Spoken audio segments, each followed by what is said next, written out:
Capítulo 7. Ahora, en cuanto a las preguntas que me hicieron en su carta, es cierto que es bueno abstenerse de tener relaciones sexuales. Sin embargo, dado que hay tanta inmoralidad sexual, cada hombre debería tener su propia esposa y cada mujer su propio marido. El esposo debe satisfacer las necesidades sexuales de su esposa, y la esposa debe satisfacer las necesidades sexuales de su marido. La esposa le da la autoridad sobre su cuerpo a su marido, y el esposo le da la autoridad sobre su cuerpo a su esposa. No se priven el uno al otro de tener relaciones sexuales, a menos que los dos estén de acuerdo en abstenerse de la intimidad sexual por un tiempo limitado para entregarse más de lleno a la oración. Después deberán volverse a juntar, a fin de que Satanás no pueda tentarlos por la falta de control propio. Eso les digo a modo de concesión, no como un mandato. Sin embargo, quisiera que todos fueran solteros, igual que yo. Pero cada uno tiene su don específico de Dios, unos de una clase y otros de otra. Así que les digo a los solteros y a las viudas, es mejor quedarse sin casar, tal como yo. Pero si no pueden controlarse, entonces deberían casarse. Es mejor casarse que arder de pasión. No obstante, para los que ya están casados, tengo un mandato que no proviene de mí sino del Señor. La esposa no debe dejar a su marido, pero si lo deja, que no se case de nuevo, o bien que se reconcilie con él. Y el marido no debe dejar a su esposa. Ahora me dirigiré al resto de ustedes, aunque no tengo un mandato directo del Señor. Si un creyente está casado con una mujer que no es creyente y ella está dispuesta a seguir viviendo con él, no debe abandonarla. Y si una creyente tiene un esposo que no es creyente y él está dispuesto a seguir viviendo con ella, no debe abandonarlo. Pues la esposa creyente da santidad a su matrimonio, y el esposo creyente da santidad al suyo. De otro modo, sus hijos no serían santos, pero ahora son santos. En cambio, si el esposo o la esposa que no es creyente insiste en irse, dejen que se vaya. En esos casos el cónyuge creyente ya no está ligado al otro, porque Dios los ha llamado a ustedes a vivir en paz. ¿Acaso ustedes, esposas, no se dan cuenta de que sus maridos podrían ser salvos a causa de ustedes? ¿Y ustedes, esposos, no se dan cuenta de que sus esposas podrían ser salvas a causa de ustedes? Cada uno debería seguir viviendo en la situación que el Señor lo haya puesto, y permanecer tal como estaba cuando Dios lo llamó por primera vez. Esa es mi regla para todas las iglesias. Por ejemplo, un hombre que se circuncidó antes de llegar a ser creyente no debería tratar de revertir su condición. Y el hombre que no estaba circuncidado cuando llegó a ser creyente no debería circuncidarse ahora. Pues no tiene importancia si un hombre ha sido o no circuncidado. Lo importante es cumplir los mandamientos de Dios. Cada uno debería permanecer tal como estaba cuando Dios lo llamó. ¿Eres un esclavo? No dejes que eso te preocupe. Sin embargo, si tienes la oportunidad de ser libre, aprovéchala. Y recuerda, si eras un esclavo cuando el Señor te llamó, ahora eres libre en el Señor. Y si eras libre cuando el Señor te llamó, ahora eres un esclavo de Cristo. Dios pagó un alto precio por ustedes Así que no se dejen esclavizar por el mundo.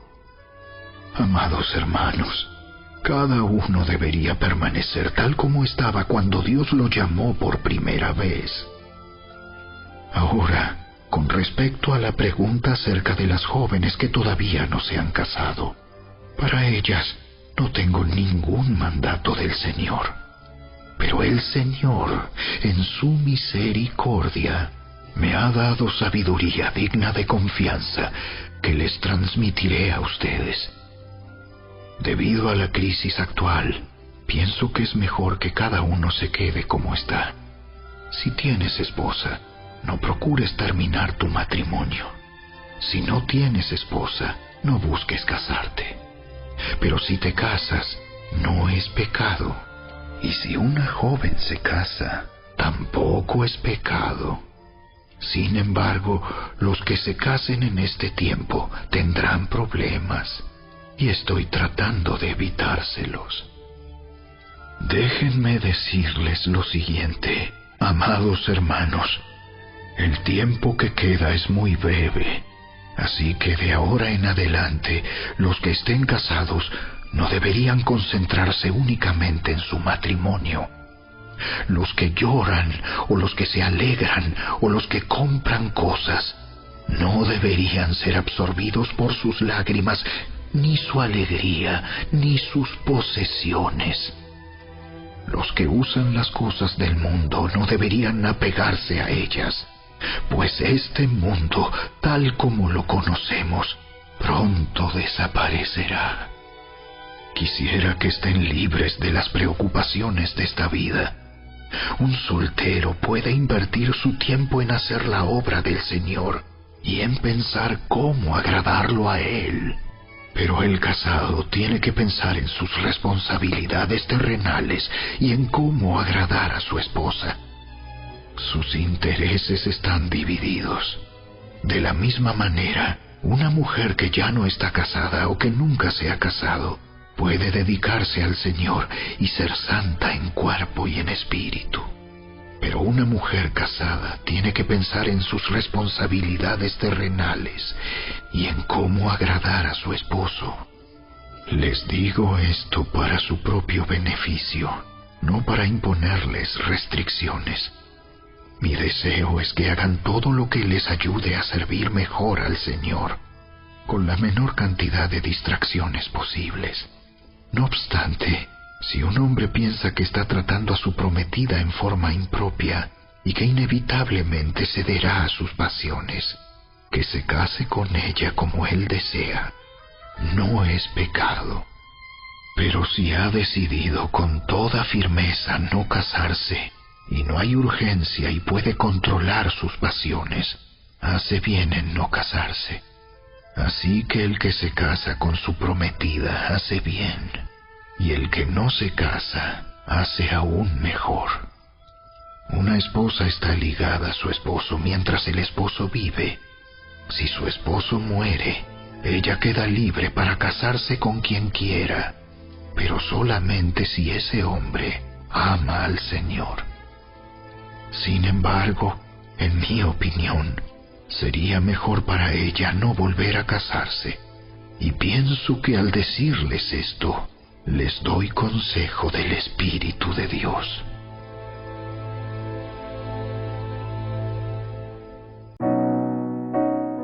Audioescuelasabática.com. Miércoles 15 de septiembre. Un misionero enojado y sin descanso. Lamentablemente, la historia de Jonás no termina en el capítulo 3. Escucha Jonás capítulo 4, versículos 1 al 11. ¿Cuál es el problema de Jonás? ¿Qué lección podemos aprender de su carácter defectuoso? Pero Jonás se apesadumbró en extremo y se enojó. Y oró a Jehová y dijo: Ahora, oh Jehová, ¿no es esto lo que yo decía estando aún en mi tierra? Por eso me apresuré a huir a Tarsis, porque sabía yo que tú eres Dios clemente y piadoso, tardo en enojarte y de grande misericordia, y que te arrepientes del mal. Ahora pues, oh Jehová, te ruego que me quites la vida, porque mejor me es la muerte que la vida. Y Jehová le dijo, ¿haces tú bien en enojarte tanto? Y salió Jonás de la ciudad y acampó hacia el oriente de la ciudad, y se hizo allí una enramada, y se sentó debajo de ella a la sombra, hasta ver qué acontecería en la ciudad. Y preparó Jehová Dios una calabacera, la cual creció sobre Jonás para que hiciese sombra sobre su cabeza, y le librase de su malestar. Y Jonás se alegró grandemente por la calabacera. Pero al venir el alba del día siguiente, Dios preparó un gusano, el cual hirió la calabacera y se secó. Y aconteció que al salir el sol, preparó Dios un recio viento solano, y el sol hirió a Jonás en la cabeza, y se desmayaba, y deseaba la muerte, diciendo, mejor sería para mí la muerte que la vida. Entonces dijo Dios a Jonás, ¿tanto te enojas por la calabacera? Y él respondió, mucho me enojo hasta la muerte. Y dijo Jehová, ¿tuviste tú lástima de la calabacera, en la cual no trabajaste, ni tú la hiciste crecer, que en espacio de una noche nació, y en espacio de otra noche pereció? Y no tendré yo piedad de Nínive, aquella gran ciudad donde hay más de 120,000 personas que no saben discernir entre su mano derecha y su mano izquierda, y muchos animales. Jonás capítulo 4 comienza relatando la ira de Jonás contra Dios porque el alcance de su misión fue sumamente exitoso. Jonás teme quedar como tonto. Vemos que Dios se toma su tiempo para hablar y razonar con el profeta, quien se comporta como un niñito con una rabieta. Esta es una evidencia de que los verdaderos seguidores de Dios, incluso los profetas, todavía pueden crecer y superarse. Cuando Jonás conoció el propósito que Dios tenía de perdonar a la ciudad, que a pesar de su maldad había sido inducida a arrepentirse en saco y ceniza, debería haber sido el primero en regocijarse por la asombrosa gracia de Dios. Pero en vez de hacerlo, permitió que su mente se espaciase en la posibilidad de que se lo considerara falso profeta. Celoso de su reputación, perdió de vista el valor infinitamente mayor de las almas de aquella miserable ciudad. Profetas y Reyes, página 202. La paciencia de Dios con su profeta es asombrosa. Parece decidido a usar a Jonás, y cuando Jonás huye, Dios envía la tormenta y el animal marino para traer de vuelta al fugitivo. E incluso ahora, nuevamente, cuando Jonás es obstinado, Dios busca razonar con él por su mala actitud, diciéndole, ¿haces tú bien en enojarte tanto?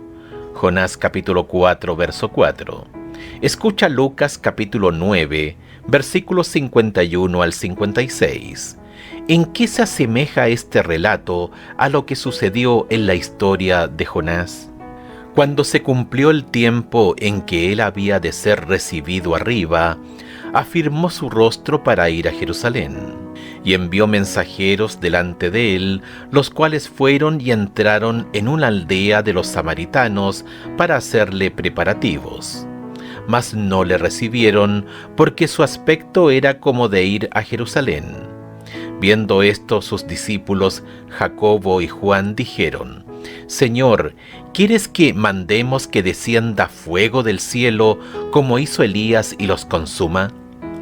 Entonces, volviéndose él, los reprendió diciendo, Vosotros no sabéis de qué espíritu sois, porque el Hijo del Hombre no ha venido para perder las almas de los hombres, sino para salvarlas. Y se fueron a otra aldea.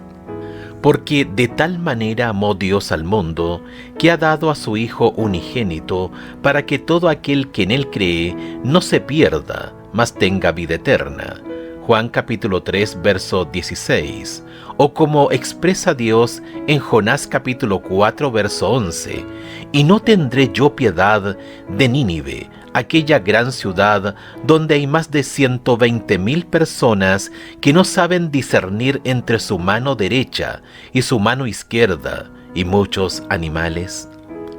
Cuán agradecidos deberíamos estar, porque en última instancia Dios es el juez supremo de corazones, mentes y motivos, y no nosotros. ¿Cómo podemos aprender a tener la clase de compasión y paciencia por los demás que Dios tiene, o al menos aprender a reflejar esa compasión y paciencia?